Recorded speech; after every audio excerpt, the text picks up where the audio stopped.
Murakoze nyakubahwa Perezida wa Repubulika. Before that, Scovia, Mr. President. Exchange nabonye hagati yawe na Minister Olivier byari ibiki? What happened? Interested kumenya uko nayo ukurikiranye nkagerageza kureba ikibazo kirimo nkakibura. So now I want you to mbere yo kumbaza banza unsobanurire menye ibyabaye niki. Murakoze nyakubahwa Perezida wa Repubulika. Ikibazo cyabaye ko ntazi igifaransa neza ku rwego nyakubahwa Minisitiri yumvaga nkwiye kuba nkiziho.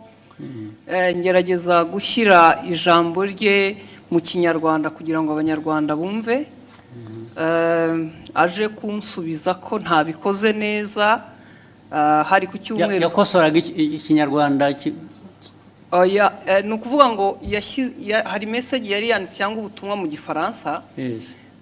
Asubiza yavugaga kuri ishu ya Kongo, hari abo yari ibyo yasubizaga tugerageza gushyira mu Kinyarwanda.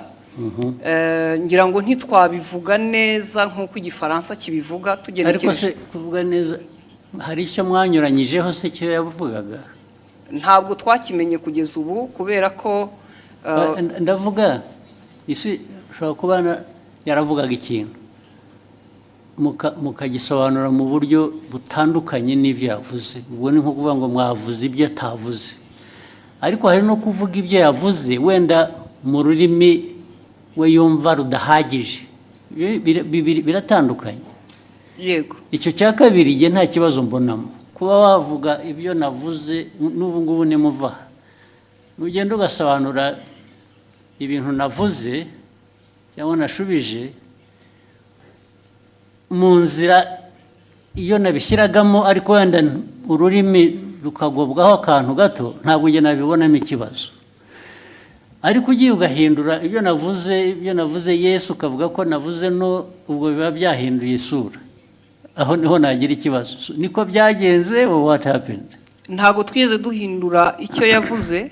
Nuko tutakivuze mu Gifaransa ngira ngo cyanyacyo kuko na message mutabisobanuye mu Kinyarwanda ngo gihwanye n'igifaransa cyiza yavuze. Noneho ushaka intambara z'ubusa kweri. Hanyuma aza gusubiza, ndabyibuka hari ku cyumweru, ngira ngo hari nuko nari njyenyine iyo mba ndi kumwe n'undi yarangiriye inama itari igisubizo natanze.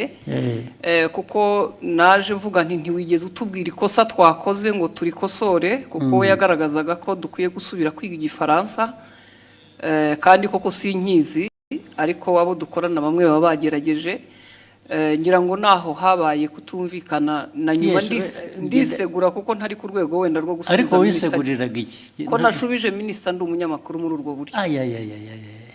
N'ubu ndacyasaba imbabazi. Bishoboka ahubwo azagusaba imbabazi ariwe, kuko ibi bya protocol iby'aba Janesi ntabwo birimo protocol. Yes, ndabona ushaka icyo kintu ndashaka kuko nabonye hari ugusaba imbabazi sinabyumva.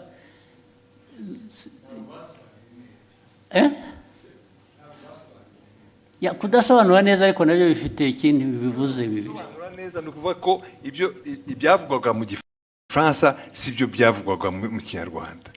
Biratandukanye.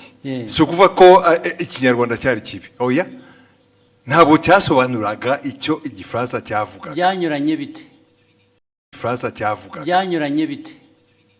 It was not opposite. Sinibuka neza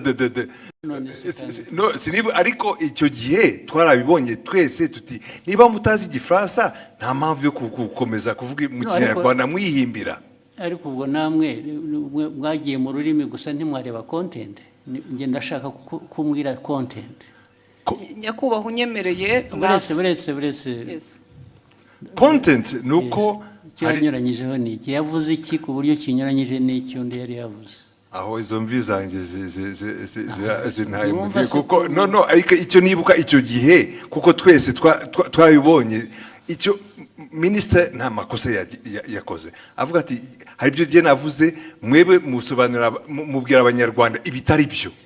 yes ariko ntabwo wavuga utyo gusa utavuga ibyo ari byo nawe muri aka kanya mu mbabarire nizo urabivuga n'imbaraga ukagira ngo kuko hari substance hari na form hari content na form content ya misrepresentinze ni iyi ariko the form bijyanye na language bishobora kuba bitari uko bikwiye kuba bimeze cyangwa uko byumva ariko did it change the content? Yes.